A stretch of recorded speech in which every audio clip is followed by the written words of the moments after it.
Kalau dia kesel atau apa, dia kadang-kadang nulis di bangkunya, sosok mengerikan, gedung yang ada bom. Menunjukkan bahwa si anak ini mengalami tekanan, dia juga kayak ada motif kepingin menunjukkan bahwa dia itu tidak lemah, tapi kita nggak tahu apakah itu karena dia mendapatkan bully. Nggak ada bully, terutama oleh teman sekelasnya, saya yakin betul tidak ada.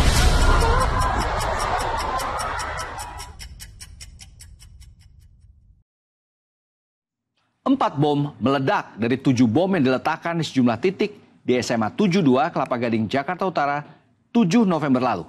Dan 2 bom diantaranya meledak di masjid sekolah yang tengah melangsungkan sholat Jumat. 96 siswa menjadi korban. Yang mengagetkan, terduga pelakunya tidak lain adalah siswa aktif kelas 3 di SMA tersebut. 7 bom dipersiapkan untuk diledakkan di waktu yang bersamaan. Terduga pelaku bahkan merakit bom dengan tangannya sendiri. Apa yang mendorong remaja belasan tahun berbuat hal mengerikan ini? Saudara tonton Buser Investigasi. 7 bom di tangan anak SMA.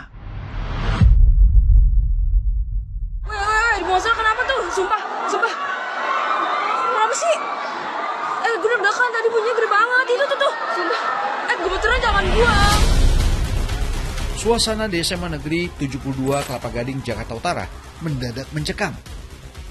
Beberapa ledakan terjadi di sebuah sudut sekolah tepat di waktu sholat Jumat. Asap putih mengepul. Beberapa siswa terpaksa dibopong rekan-rekannya karena mengalami luka serius.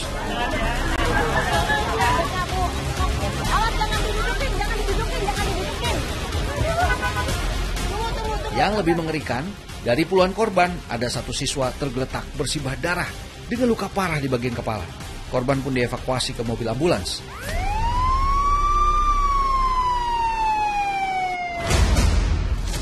Kejadian itu segera direspon cepat oleh tim Gegana maupun Inafis dengan mengumpulkan bukti-bukti petunjuk dan menggali kesaksian tentang peristiwa itu. Di TKP ditemukan pula benda diduga bom yang belum meledak dan senjata laras panjang serta pistol revolver, keduanya mainan. Dari hasil lidik aparat, ada teror bom dan diduga kuat pelakunya merupakan salah satu siswa kelas 12 SMAN 72. Malamnya tim Puslap 4 Mabes Polri bergerak cepat menggeledah sebuah rumah di daerah Cilincing, Jakarta Utara. Rumah ini tempat tinggal terduga pelaku siswa SMAN 72. Polisi lalu mengamankan beberapa barang bukti yang diduga kuat ada korelasinya dengan peristiwa yang terjadi. Pagi sebelum kejadian, pergerakan anak yang berkonflik dengan hukum ini terekam oleh kamera CCTV saat ia berangkat sekolah. Ia membawa 2 tas ransel dan tas jinjing warna biru muda yang dipangku olehnya. Di video yang lain, terlihat yang bersangkutan ada di ruang kelasnya, di mana tas biru muda itu juga ikut dibawa masuk ke dalam kelas. Bisa jadi ini momen terakhir kegiatannya terekam lewat ponsel temannya. Hal ini dikuatkan oleh rekaman CCTV sekolah dari hasil penyelidikan polisi. Pada waktu CCTV menunjukkan pukul 7.28, sebenarnya waktu aktual atau real time-nya adalah 06.28/4. Itu anak yang berkonflik dengan hukum atau dengan anak memasuki gerbang sekolah SMA 72 Jakarta menggunakan seragam sekolah dengan menggendong tas punggung warna merah dan menenteng tas warna biru pada tangan kirinya. Ketika melewati lorong lantai 1 timur 2 yang terekam dengan channel 30, anak tersebut melintas mengenakan tas punggung warna merah pada tanpa alas kaki, celana luar. Jadi ini sudah menginjak waktu 11.43 real time-nya, berarti menjelang pelaksanaan kegiatan ibadah pada saat itu. Kemudian pada waktu aktual 12.0551 tercover dari channel 06 depan masjid bahwa terlihat cahaya warna merah keluar dari dalam masjid disertai ledakan dan mengeluarkan asap berwarna putih. Saat akun media sosialnya kami telisik, ada 3 konten yang diunggah. Salah satu unggahan berupa sebuah foto tas jinjing biru muda yang diduga kuat berisi bahan peledak. Dengan gestur tangan yang mengisyaratkan oke, bercaption "Here it comes", beberapa jam sebelum peristiwa ledakan terjadi. Sementara di unggahan sebelumnya, menampilkan sebuah video rekaman yang menggambarkan halaman sekolah dari lantai atas dengan arah kamera menghadap ke masjid sekolah. Lalu berjalan menuruni tangga dengan caption "soon enough" yang bisa diartikan segera. Video ini diposting pada tanggal 28 Oktober 2025 lalu. Di sekitar lokasi kejadian juga ditemukan benda mirip senjata api yang belakangan dipastikan bahwa itu senjata mainan yang dibawa pelaku dalam aksinya itu. Menariknya, ada sejumlah tulisan yang mengarah pada aksi teror dunia dengan latar belakang ideologi ekstrim tertentu. Di antaranya ada nama Brenton Tarrant, pelaku penembakan massal di Masjid Selandia Baru pada tahun 2019. Luca Train, pelaku penembakan bermotif rasis di Italia tahun 2018, dan Alexander Bissonnette, pelaku penembakan di Masjid Quebec, Kanada tahun 2017. Tulisan lain seperti For Agartha dan Welcome to Hell di badan senjata. Tulisan ini diduga terkait dengan sebuah faham yang berakar pada ideologi kebencian. Namun polisi memastikan terduga pelaku tidak terafiliasi dengan faham maupun jaringan teroris tertentu. Terkait dengan jaringan teror, baik itu global, regional maupun domestik, dan sampai dengan saat ini tidak ditemukan adanya aktivitas terorisme yang dilakukan oleh ABH. Jadi murni tindakan yang dilakukan adalah tindakan kriminal umum ya. Yang bersangkutan hanya mempelajari, kemudian mengikuti beberapa tindakan ekstremisme yang dilakukan. Banyak sekali ideologi di sini, akan tetapi tidak ada satu ideologi yang konsisten yang dia ikuti. Namun analisa polisi dibantah oleh pengamat intelijen. ABH ini itu adalah faham teror, faham ekstremisme yang sama sekali berbeda dengan kelompok-kelompok teror yang sudah ada di Indonesia. Faham ini yang disebut dengan Groyper atau white supremacy ini, mereka tidak punya strukturnya. Mereka tidak punya pimpinan pusat, mereka tidak punya pimpinan cabang, tidak punya anggota dalam bentuk yang terstruktur. Tetapi mereka ini menyebarkan satu ideologi melalui berbagai macam ranjau-ranjau website. Jadi yang disebarkan itu faham ya, jadi faham, ideologi. Ideologi ini yang kemudian mengizinkan para penganutnya untuk melakukan kekerasan kepada orang lain, bahkan sampai melakukan pembunuhan. Kalau neo-Darwinisme itu evolusinya orang-orang kuat itu akan bertahan, orang-orang lemahnya akan tersingkir. Jadi natural selection, kalau kita bisa menyingkirkan semua orang lemah di dunia ini, maka dunia ini akan menjadi lebih baik. Hanya tinggal orang-orang kuat. Sempat beredar kabar aksi ini dilatar belakangi terduga pelaku merupakan korban bullying di lingkungan sekolahnya. Hal ini sempat terucap oleh teman-teman sekolahnya. Dari dulu sih dia. Maksudnya, yang emang sering sekali gitu. Dia udah terkenal oleh itu kan dia. Komisi Perlindungan Anak Indonesia (KPAI) punya pendapat lain jika kasus ini terkait bullying. Anak korban bullying itu kan mengalami dampak psikologis ya. Dia mau melawan kepada yang melakukan bully, tapi mungkin dia dalam kondisi yang nggak mampu, dalam artian mungkin yang bully banyak, dia sendiri. Sehingga mungkin dia merencanakan melakukan sesuatu untuk membalas dalam tanda petik gitu ya, karena dia merasa jengkel dengan situasi bully yang sering dia terima dengan cara seperti ini. Itu sangat mungkin. Nggak mungkin kalau ini kenakalan remaja kemudian ini karena dia dibully teman-temannya lalu dia balas dendam lalu ngebom. Kalau itu iya, kalau dia pergi ke rumah ngambil pisau dapur nusuki teman-temannya, mungkin saya masih bisa terima dengan penjelasan itu. Tapi ini bom. Dipilih waktunya juga 7 November. 7 November itu adalah tanggal sakral kelompok ini. Kenapa? 7 November 2007 terjadi penembakan pertama di Jokula, Finlandia oleh Peter Austin. Yang dalam penembakannya itu dia membawa manifesto white supremacy itu. Jadi 7 November 2007 diikuti oleh adik kita ini 7 November 2025. nggak ada bully, terutama oleh teman sekelasnya. Saya yakin betul tidak ada. Pelaku yang notabene masih berstatus pelajar kelas 3 SMA ini dalam aksinya mempersiapkan 7 bom yang direncanakan akan diledakkan di lingkungan sekolah. Total di TKP kami temukan 7 buah bom dengan rincian sebagai berikut. Di TKP 1 itu 2 bom sudah meledak dengan aktivasi receiver yang dikendalikan dengan remote control, yang remote-nya kami temukan di Taman Baca.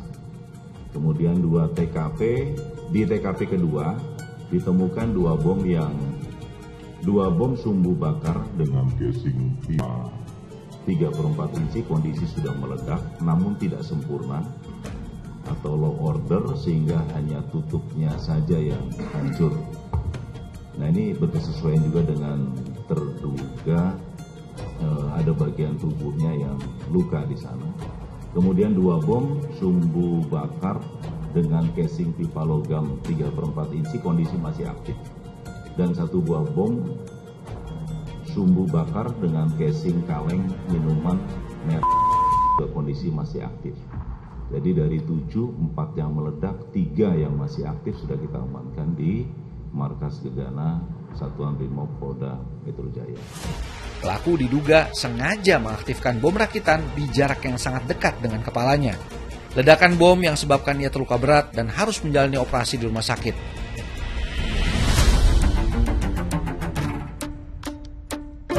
Sebelum peristiwa itu, 2 bom remote terlebih dahulu meledak di area masjid sekolah saat sholat Jumat berlangsung. Tak lama, ledakan ketiga terdengar dari arah bank sampah, tempat pelaku kemudian ditemukan dalam kondisi tak berdaya. Aksinya disebut karena adanya rasa kecewa yang mendalam. Anak berkonflik dengan hukum ini terdapat dorongan untuk melakukan peristiwa hukum tersebut. Dorongannya di mana yang bersangkutan merasa sendiri, kemudian merasa tidak ada yang menjadi tempat untuk menyampaikan keluh kesahnya, baik itu di lingkungan keluarga, kemudian di lingkungannya itu sendiri maupun di lingkungan sekolah. Bahkan jejak kekecewaan itu sempat ia goreskan di meja belajarnya. Natural born killer, terus justice for society. Oh, ini perkumpulan Iya. MDK natural born. Ini tulisan di mejanya aja. They you all. Fakta yang tak kalah mengejutkan lainnya kami temukan. Seorang guru bercerita bagaimana terjadinya perubahan sikap yang drastis dari terduga pelaku. Dari gambarnya berubah, terus dia lebih memendam emosi, lebih yang jarang senyum lagi gitu. Jadi kalau misalnya ditanya, lebih banyak diam. Gambarnya itu menjadi lebih seram lagi gitu, lebih serem gitu. Gambar-gambar pembunuhan, video-video kayak terorisme seperti itu. 2 tugas itu dia, yang satu mengirimkan tentang gambar perpustakaan yang ada gambar tergeletak. Jadi ada sosok yang tergeletak dengan darah. Lalu yang gambar kedua itu gedung yang ada bom. Jadi ada pesawat kayak WTC itu. Kok kenapa nih bikin gambar yang serem? Dia menjawab, iya, lagi buat komik. Sebuah tulisan yang mengerikan ditulis oleh siswa kelas 3 SMA. Lalu apakah ini sudah mengarah pada gangguan kesehatan mental? Mendapatkan pengaruh dari konten negatif yang ada di dunia maya, tentu ini juga menjadi atensi kepada orang tua.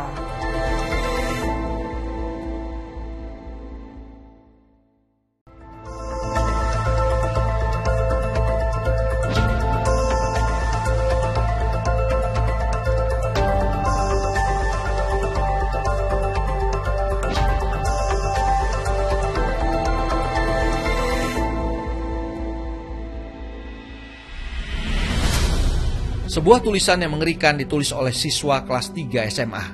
Lalu apakah ini sudah mengarah pada gangguan kesehatan mental? Yang dirasakan adalah, yang sudah jelas adalah rasa sakit hati, gitu ya, merasa tersakiti, ada kemarahan juga, gitu ya, ada merasa tidak berharga, dan juga ada perasaan di mana tidak ada orang yang peduli, karena tidak ada orang yang membantu atau menolong dia pada saat dia dibully itu, tidak ada teman yang mencoba menghentikan, membela dan sebagainya. Nah, perasaan-perasaan ini bisa terakumulasi sehingga membuat ada beberapa kemungkinan gitu ya. Yang paling banyak yang saya temui sebenarnya mengakibatkan si korban perundungan ini jadi menarik diri dari lingkungan sosial gitu ya. Terus kecenderungannya mengalami depresi dan akhirnya ada kecenderungan untuk bunuh diri juga gitu. Tapi juga ada korban yang akhirnya memutuskan atau membangun power sehingga dia ingin menunjukkan bahwa dia punya kekuatan juga gitu ya. Dia ingin membalas rasa sakitnya, dia ingin membalas apa yang dia rasakan selama ini.